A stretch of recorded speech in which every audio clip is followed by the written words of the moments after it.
ነገር ተለምዶ ያለው ቤተክርስቲያን ይሰበካል፣ ይዘመራል፣ ወርሺፕ ይደረጋል። እንደ ቤተክርስቲያን እንደ ግለሰብ ምንድነው ይሄ ቤተክርስቲያን መሰለል አለባት? ይሄ ቤተክርስቲያን ማየት አለባት። ምንድነው በአንድ ቤተሰብ ላይ የጨለማው ኃይል? በዚህ ከተማ በናሽቪል ውስጥ ምንድነው እነሆ ህዝቡ ቅዱሳኑ ወደ ርስቱ ያልገባው? ርስቱን ሊወርስ ያልቻለበት ምክንያት ምንድነው? ቤተክርስቲያንን አታክ የሚያደርጋል መናፍስቶች እንዴት ቤተክርስቲያንን በዚህ በናሽቪል ምድር እንዴት ምናይት መንፈስ ነው አታክ የሚያደርገው? ክርስቲያኖች፣ መሪዎች፣ በናሽቪል ያሉት አገልጋዮች፣ ፓስተሮች ዝም ብሎ ስብከት አይደለም፣ ዝም ብሎ ማስዋብ አይደለም። ህዝቡ የተያዘበትን መንፈስ ሄዱ ምድሪቱን ሰልሉ። ቤተክርስቲያን ቃሉን በስራዋ ማጽናት አለባት።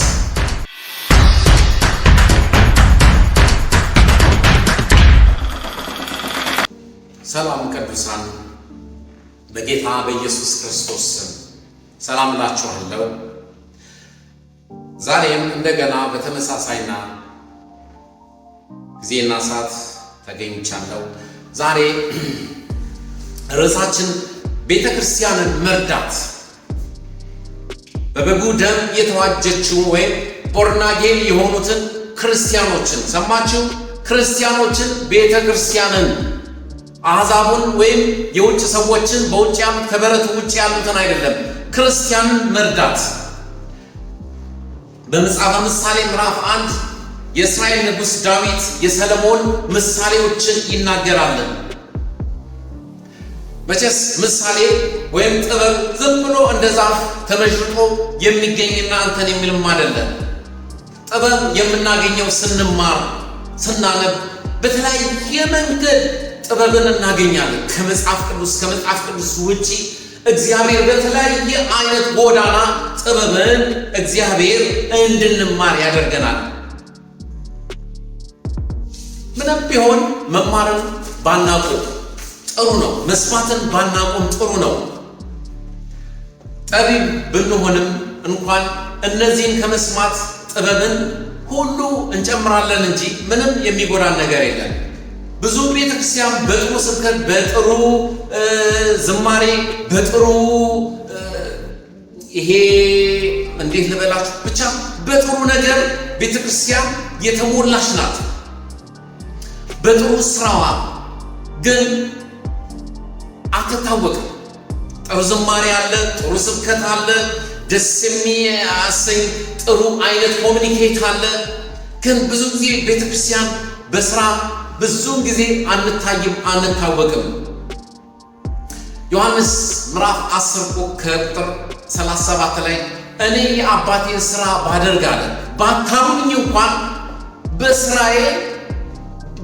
በስራዬ እንኳን አይታችሁ እግዚአብሔርን አክብሩ እያለ ስለ ስራው ይናገራል።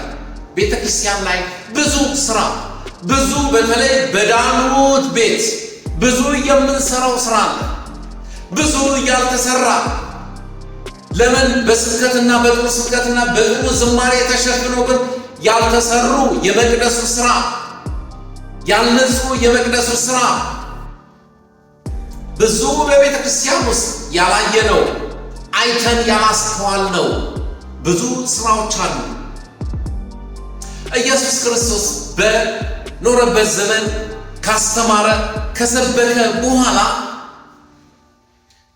ለተራቡት ምግብ ያበላቸው ነበር። የታመሙትን ይፈውስ ነበር። አንዳንዴም ደግሞ ይጎበኝ ነበር። እንደና አልዓዛር ቤት በጣም ወደ ሚወዳቸው ቤት ጉብኝት ያደርግ ነበር። አንዳንዴም ደግሞ የተረሳችውን እንደ ሳምራዊት ከሰው የተገፋችውን ለማግኘት እንደ ሩቅ መንገድ እስከ ሳምራውያን መንገድ እስከ ሳምራውያን ሰፈር መሄዱ ወደማይገባው ስፍራ ሄዶ በዚያው በጠራራ ፀሐይ አንድ ሳምራዊት ሴት ሊያገኝ ኢየሱስ ክርስቶስ እንዲያ አይነት ተግባር ያደርግ ነበር።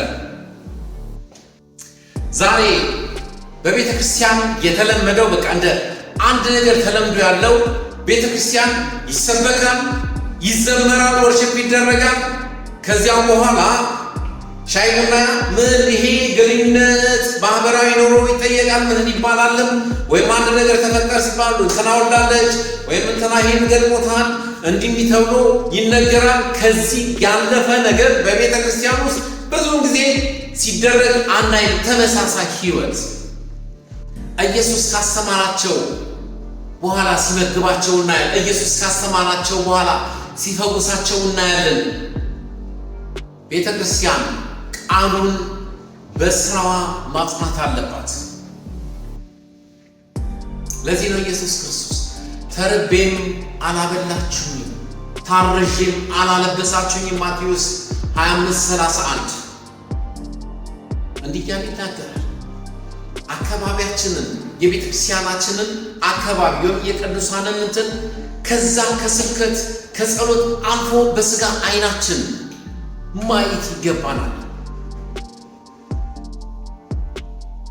ዘኍልቍ ምዕራፍ 13 ላይ ለእስራኤል ልጆች የምሰጠውን የከነዓን ምድር ይሰልሉ ዘንድ ምድሪቱን ይሰልሉ ዘንድ እነሆ ሰዎችን ላክ ብሎ እግዚአብሔር ለኢያሱ ሲናገር እንሰማለን።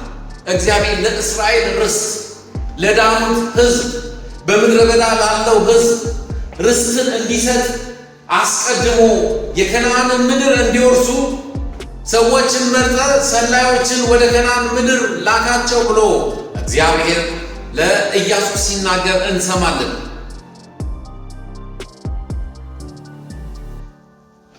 ሰዎቹ ብርቱ ይሆኑ ደካማ ይሆኑ፣ ሰዎቹ ብርታታቸው ደካማቸው ምናቸውን ሁሉ ሰልሉ ይላል። ይሄ በአዲስ ኪዳን በብሉይ ኪዳን በአዲስ ኪዳን ሕዝባችንን ድካማቸው ብርታታቸው ርስት ያላገኙት ወደ ርስታቸው ያልገቡ በተለያየ መንገድ ውስጥ ያሉትን ይሄ መሰለል ይሄ ማየት ይሄ መጎብኘት በዚህ ከተማ በናሽቪል ውስጥ ምንድነው?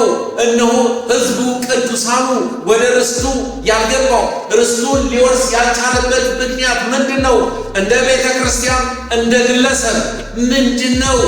ይሄ ቤተ ክርስቲያን መሰለል አለባት። ይሄ ቤተ ክርስቲያን ማየት አለባት። የከነዓንን ምድር እነሆ ለመውረስ ምድሪቱን የሚሰልሉ ዛሬ ናሽቪልን እንሰልላታለን።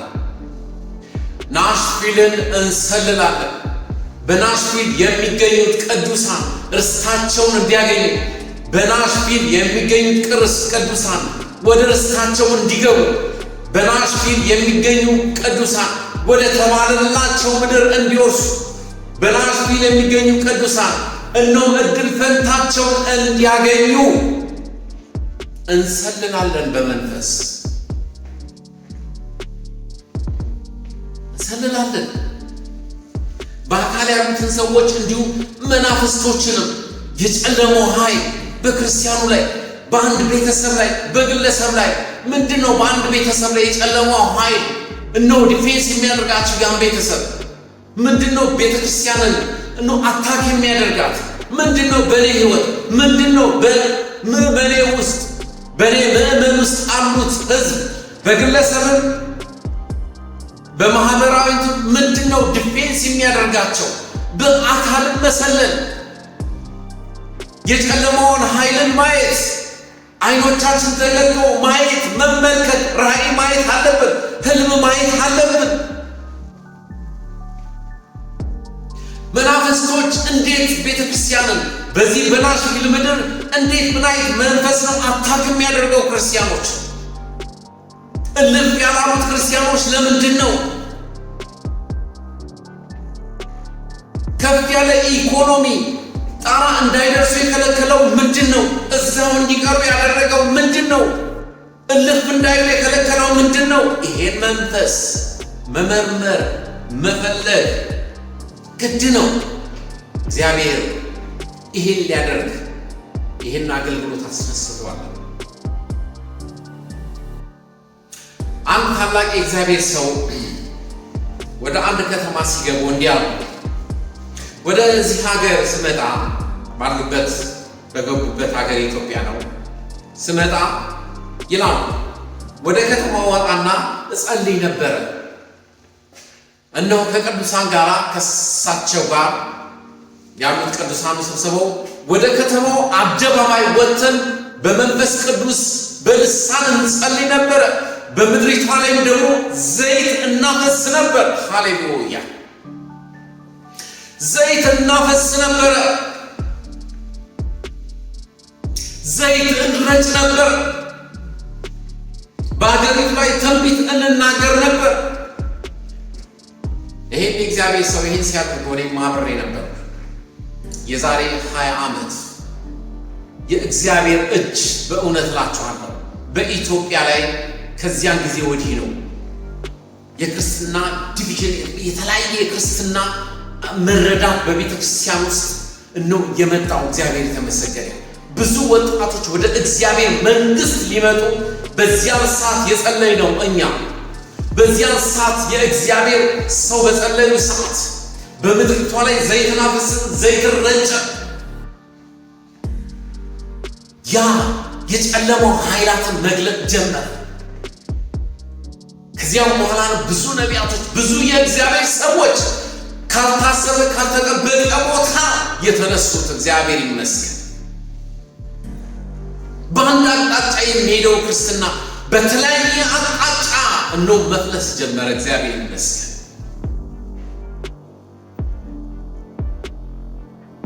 በሀገሪቱ ላይ እኚህ ሰው ትንቢት ይናገሩ ነበር። በኢትዮጵያ ላይ ትንቢት ይናገሩ፣ ሊሆን ያለውን እንዲሆን ትንቢት ይናገሩ ነበር። ወገኖቼ ሁሌ መስበክ አይደለም፣ ሁሌ አንድ ቤተክርስቲያን ሁሌ አሁን ተመሳሳይ ነው። አሁን ባለንበት ዘመን ሁሌ ስብከት አይደለም። ሁሌ ስብከት አያስፈልግም። ሁሌ ስብከት፣ ሁሌ ዝና። ሄዱ ምድሪቱን ሰልሉ፣ ሄዱ የአንድ ቤትን ሕይወት ሰልሉ፣ ሄዱ ወደ አንድ ቤት ግቡ፣ ጸልዩ። መንፈስ ቅዱስ አንድ ነገር ኮሽ ይላቸዋል። ያ ቤት እንዳይሄድ የከለከለው፣ ያ ቤት ወደ ርስቱ እንዳይሄድ የከለከለው ይሄ ነው ብሎ ይናገራቸዋል። ስለዚህ ለኛ የዛሬ 10ዎቹ ዓመት ኢትዮጵያ ላይ አንድ እህት ያበዘችን ተናግሬያለሁ። አንድ አገልግሎት ከበላን እናንተን ካልን በኋላ አመስግነን ልንሄድ ስንል ሃሌሉያ የእግዚአብሔር መንፈስ የእግዚአብሔር ሽክና በእኛ ላይ ነበረ፣ ይታወቀን ነበረ። ሃሌሉያ እግዚአብሔር አይኖች ይከፈል። እዚህ ቤት ራሱን ሊያጠፋ እነሆ የነበረ አንድ ብላቴና አለ። እግዚአብሔር ግን ይህን ከሞት አስጣለው። ማን ነው? ወንድሜ ነው። በእንግዲያውስ በሳምንቱ ቸርች ይዘሽ ነይ አልኳት። ጸለይንለት። መንፈሱ አጋንንቱ ከሱ ገዳይ መንፈስ ጮኸ ወጣ። እንዲህ ነው መሰለል፣ እንዲህ ነው። ይህን ብላቴና ሰይጣን ሊወስደው ነበረ። መሰለል መስበክ ብቻም አይደለም፣ መንፈሳችሁ መልቀቅ ነው። መሪዎች፣ በናሽቪል ያላችሁት አገልጋዮች፣ ፓስተሮች ዝም ብሎ ስብከት አይደለም፣ ዝም ብሎ ማስዋብ አይደለም፣ ዝም ብሎ መቅደስን ማጌጥ አይደለም፣ ዝም ብሎ አይደለም። እዩ፣ አይኖችን በበጎች ላይ አድርግ። የበጎችን መልክ እነሆ ለይተህ እወቅ። መሰለል፣ ምድሪቱን መሰለል፣ ህዝቡ የተያዘበትን መንፈስ ግለሰቡ የተያዘበትን መንፈስ በመንፈስ ተረድታችሁ ያን መንፈስ ነው ሄዳችሁ የምትዋጉት። ዛሬ ስብከት እስከ ኢንተርኔትም ከምንም ግን ተዘጋጅቶ ቁጭ ብሏል። ያ የተባለው ሁሉ እንሰብካል። ይሄ ህይወትን መካፈልን ያመጣል። ህይወትን መካፈልን የሚያመጣው የእግዚአብሔር መንፈስ ህዝቡ የተያዘበትን መንፈስ ስትረዱ አይኖች። ለዚህ ነው የነቢያት አገልግሎት እጅግ አስፈላጊ ነው። ለዚህ ነው መናፍስትን የመለየት አገልግሎት እጅግ አስፈላጊ የሚሆነው። እግዚአብሔር ይመስገን። በዚህ መልኩ እግዚአብሔር አይኖቼን ስለከፈተው፣ እግዚአብሔር ከአይኖቼ አንዲት ነገር እንዲያመጡ ስለማያደርግ እግዚአብሔርን አመሰግነዋለሁ። አይኖቻችሁን ከፍታችሁ እግዚአብሔር እንድታዩ ይፈልጋል። በዚህ ናሽቪል ከተማ ውስጥ ያላችሁ ፓስተሮች ህዝባችሁ ላይ ምንድነው እየተሰራ ያለው? ምንድነው የምታዩት? ስትተኙ ስትነሱ ሁሌም እኮ እናንተ ማለም አለባችሁ። የምታዩት ሁሉ ህልም መኝታችሁ ዝም ብሎ መኝታ አይደለም። በህልም በራእይ የታጀበ መሆን አለበት። አገልጋዮች፣ ፓስተሮች እኔ ማንንም አላውቅም፣ በቁጥር ማቃቸው ነው። ከዛ ማሻገር አብዛኛዎቹ ነው ያላውቅም፣ ግንኙነትም የለኝ፣ ተገናኝቼም አላውቅም። ምንም ያገናኝ ነገር ስለሌለ ማለት ነው። መንገዱም ስላልተፈጠረ የራሳቸው መንገድ ይጠበቀማል፣ እኔ የራሴ መንገድ ይጠበቀማል። ምንድነው የምታዩት ለህዝባችሁ? ጥሩ ስብከት፣ ጥሩ ዝማሬ፣ ይሄ ማንም ያደርገዋል።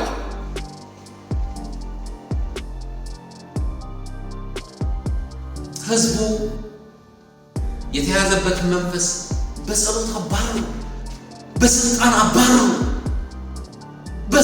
አባሩ፣ በኃይል አባሩ። የጨለማው ኃይል እንደገናም ሲመጣ እንደገናም ሂዱ።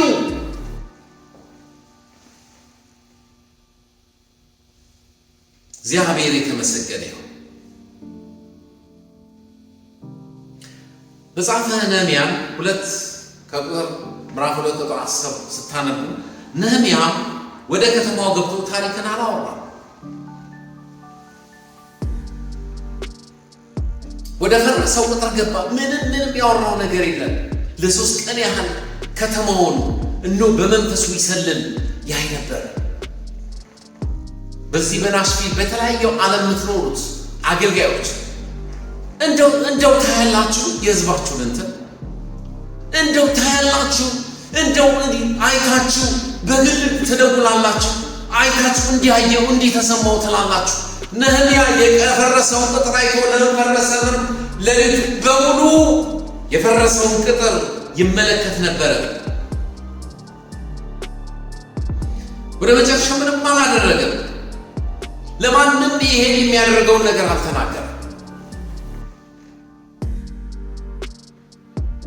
በመጀመሪያ የፈረሰውን ምድር አይቶ በመንፈሱ ምድሪቷን ተቆጣጠረ። ከዚያም በኋላ ነው ለእስራኤላውያን እኛ ያለንበት የጉስቁልና እኛ ያለንበት ህይወት የበታች የማንንቀሳቀስ እዛው ህይወት ነው ብሎ በጉስቁልና ለሚኖሩት ለእስራኤላውያን የተናገረ። ዛሬ በናሽቪል የምትኖሩት ቅዱሳን ምንድነው ፓስተሮቻችሁ መሪዎቻችሁ ለእናንተ እያሉ ያሉት? ምንድነው ከአስራት ከፍቅር ስጦታ ውጪ ከሚመለከቱት ምንድነው መሪዎቻችሁ ለእናንተ ምንድነው የሚናገሩት?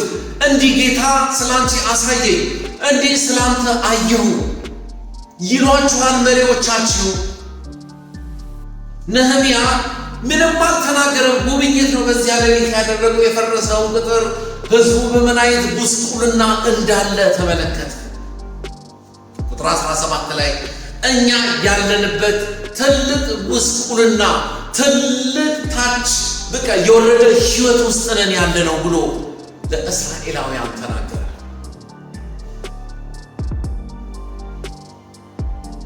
እግዚአብሔር ሰዎች፣ አገልጋዮች፣ ምዕመኖቻችሁ በምን ጉስቁልና፣ በምን በሽታ ውስጥ፣ በምን ተስፋ መቁረጥ ውስጥ ያሉ እንደሆነ ታስተውላላችሁ? ወይስ ጥሩ ስብከት ወይስ ወርሽፕ ጥሩ ወርሽፕ ይደረግና ይሄ ካለቀ በኋላ ሻይ ቡና እንበል ተብሎ አንድ ክፍል ይገባል፣ ይበላል፣ ይጠጣል። ያው ምንድነው ተጫውተው ተደስተው ከመሄድ ውጪ ነህምያ በትልቅ ጉስቁልና ውስጥ እንዳሉ ተመለከተ።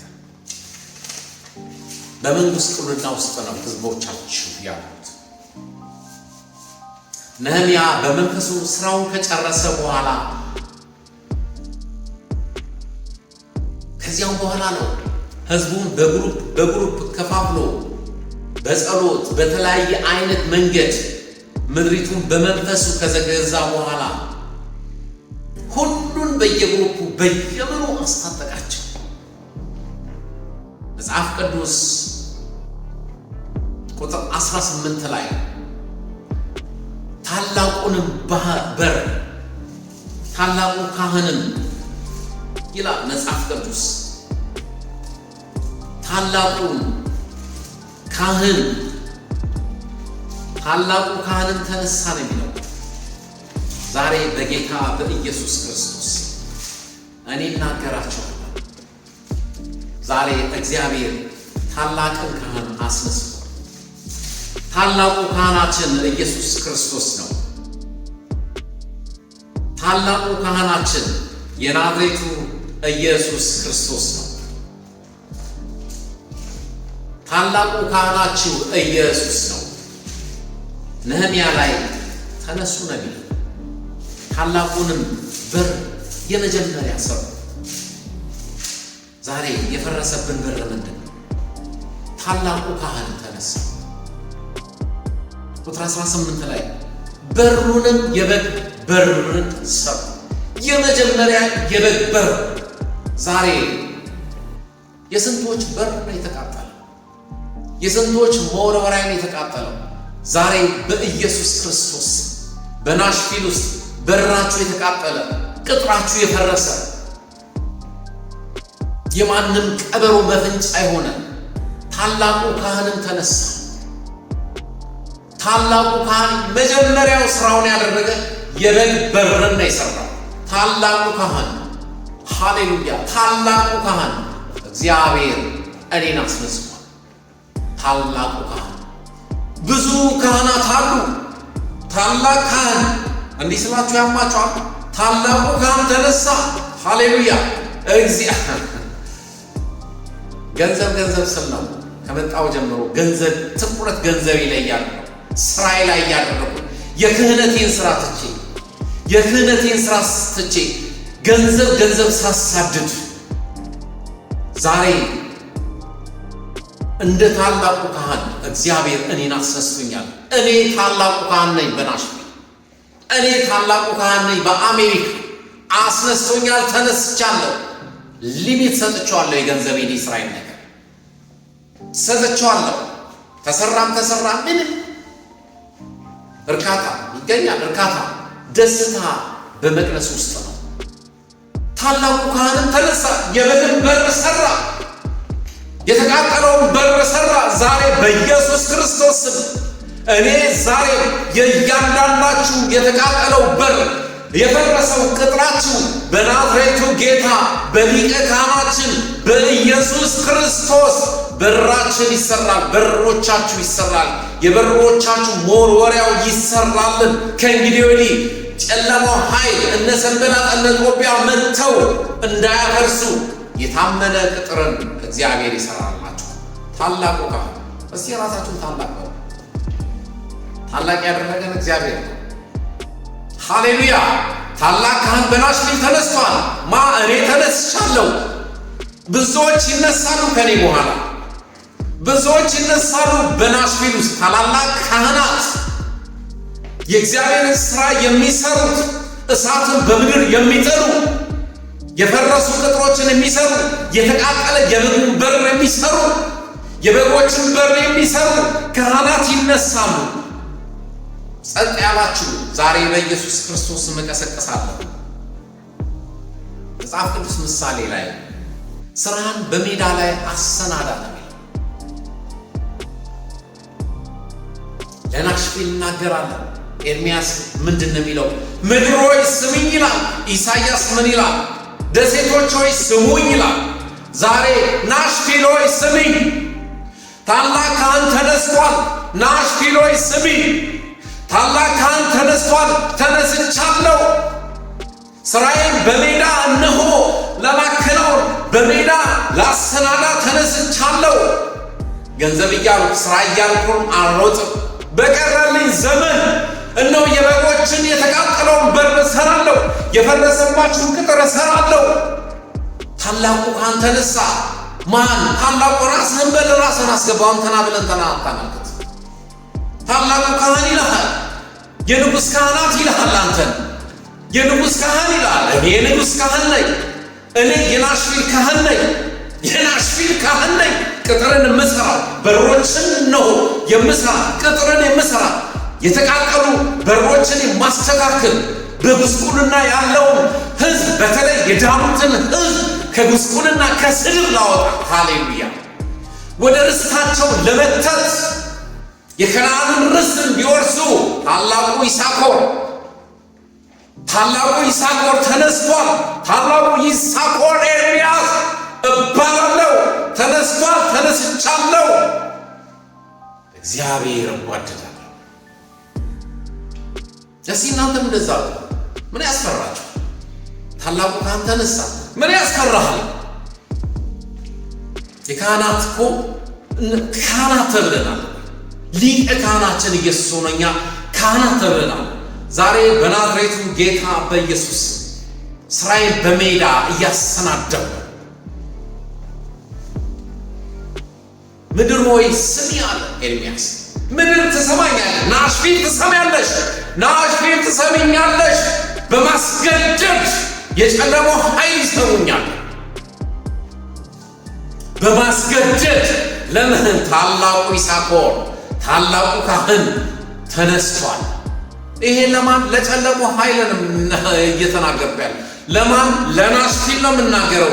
የናሽቪል ምድር ትሰማኛለች፣ አሜሪካን ትሰማኛለች፣ መላው ዓለም እኔን ይሰማኛል። እስኬልኩ ርቀት ያህል እንደ እምነቴ ርቀት ያህል እኔን ይሰማኛል። ኤርምያስ እነሆ ምድር ሆይ ስሚኝ አለ። ኢሳይያስ ደሴቶች ሆይ ስሙ፣ ሩቅ ያሉት ደሴቶች ሆይ ስሙኝ አለ። ደሴቶች ስሙ ኢሳይያስ። ናሽቪል ትሰሚኛለሽ።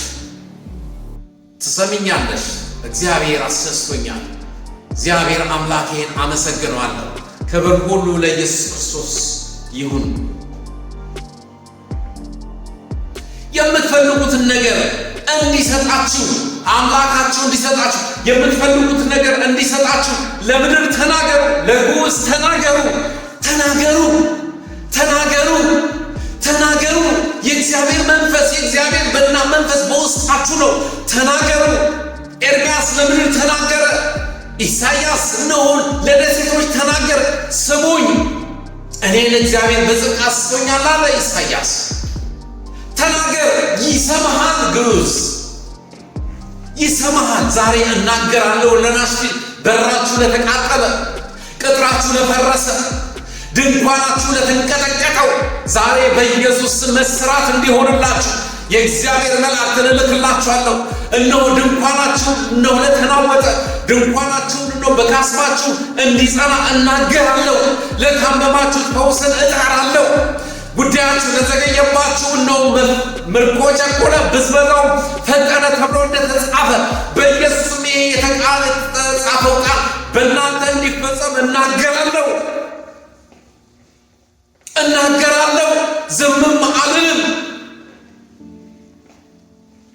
ዝምም አልልም።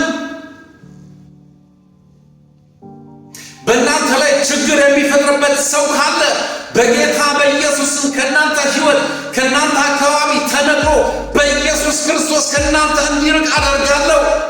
ወደዚያ ችግር ወደሚፈጥርበት ወደ ሌላ ስፍራ እንዲሄድ አደርጋለሁ።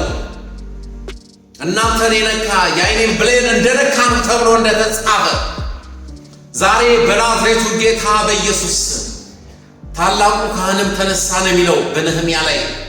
ዛሬ እግዚአብሔር እኔን አስነስቶኛል። ብዙዎች ይነሳሉ። ታላቁ ካህን ለናሽቪል ተነስቷል። ከእንግዲህ ወዲህ ስራ እያሉ ከእንግዲህ ወዲህ ገንዘብ እያሉ የምርመጠበቅበት ጊዜ የለም። ሃሌሉያ! የምርመጠበቅበት ጊዜ የለም። ጌዴዎን ምን አለ? ሰይፍ የጌዴዎንና የእግዚአብሔር ብላችሁ ጩኹ አለ። ሰይፍ የኔና የእግዚአብሔር ነው። ሰይፍ የኔና የእግዚአብሔር ነው። በናሽቪል ምድር ሰይፍ የኔና የእግዚአብሔር ነው። የኔና የእግዚአብሔር ነው። ብዙ የሚጮሁታል። ሰይፍ የይሳኮርና የእግዚአብሔር ብለው የሚጮሁበት ጊዜ አሁን ነው። በናሽቪል ያላችሁት የእግዚአብሔር ሰዎች፣ ፓስተሮች፣ ቄሶ ማነው ዲያቆን፣ ቄስ ምናምን የምትባሉ ሁሉ የፈረሰውን ቅጥር ስሩ፣ የተቃጠለው በሮቻቸውን ስሩ። የተዋበ ስብከት፣ የተዋበ ወርሽት ምንም ህዝቡን አያሻግርም። ህዝቡን የሚያሻግረው የህዝባችንን ጉስቅልና ያመጣውን የጨለማውን ኃይል ወደዚያ መዝበት ነው። የጨለማውን ኃይል ፋይት ውስጥ መግባት ነው። ትንቢታዊ መልእክት ለሕዝብ መምጣት አለበት። መገለጥ መምጣት አለበት። ሚስጥራት በቤተክርስቲያን መገለጥ አለበት። የጨለማው ኃይል እየጮሁ መውጣት አለባቸው። ይሄ ሲሆን ነው ቤተክርስቲያን ድል በድል እያደረገች የምትሄደው። እግዚአብሔር አምላካችንን እናመሰግናለን። ቤተክርስቲያንን ዛሬ በዚህ መልኩ እንረዳለን። በሚቀጥለው ዘመናት በሚቀጥለው ወራት በዘይት ስለ ዘይት ምን እንደሆነ በዘይት ለምን እንደምንጸልይ በዘይት ውስጥ የሚያልፈው የእግዚአብሔር መንፈስ ምን እንደሚያደርግ ከተለማመድነው ውጭ እይታ በዘይት ለሕዝባችን እንጸልያለን። የእግዚአብሔር ሰው በከተማዋ ላይ ዘይት ይረጩ ነበረ፣ ያፈሱ ነበረ፣ ትንቢት ይናገሩ ነበረ። የዛሬ 20 ዓመት ትልቅ ለውጥ ነው በኢትዮጵያ ሀገራችን ይመጣል።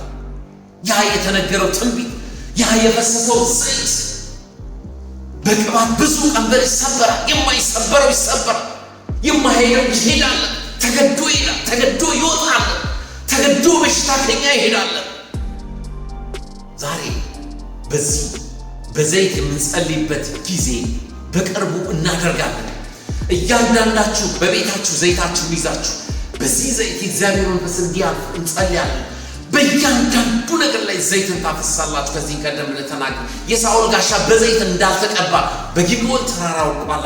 በዘይት እኮ የተቀባ ነው፣ ግን እንዳልተቀባ ወደቀ። የብዙዎች ጋሻ እንዳልተቀባ፣ የብዙዎች እድል ፈንታ እንዳልተቀባ እዚያ ወድቋል። ዛሬ በኢየሱስ ክርስቶስ ስም ይህን ዘይት ይዘን እንነሳለን። በዘይት ጋሻችን እንቀባለን። በዘይት ቅጥራችን ይሰራል። በዘይት በሮቻችን ይሰራል። እግዚአብሔር አምላካችንን እናመሰግናለን። ክብርን ሁሉ ለአንተ እናመጣለን። የዘላለም አምላክ እግዚአብሔር አባት ሆይ ቤተክርስቲያንን ልትረዳ ስለመጣም ልታግዘን ስለመጣ አይኖቻችንን ስለከፈት እኛም ካህናትን ስላስነሳህን እናመሰግናለን። ስለ ሁሉም እናከብራለን። ክብር ሁሉ ለአንተ ይሁን። በናዝሬቱ ጌታ በኢየሱስ ክርስቶስ ስም ጸልየናል። ሃሌሉያ።